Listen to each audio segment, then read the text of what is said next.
பழங்கால வாஸ்து நூல்கள்ல யாழி பாதுகாப்பின் சின்னமாக குறிப்பிடப்பட்டிருக்கு.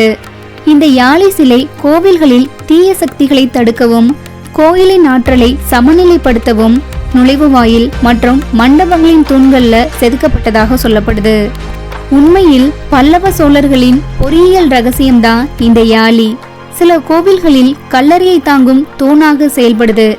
ஏன்னா இதோட அமைப்பு நிலநடுக்கம், அதிர்வு, காற்றழுத்த தாக்கத்தை எதிர்க்கும் வகையில கட்டமைக்கப்பட்டு உருவாக்கப்பட்டிருக்கு.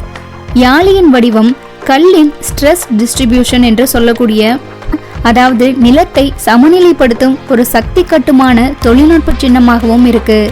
உண்மையில் யாழி ஒரு புராண காவலன் என்று சொல்றாங்க.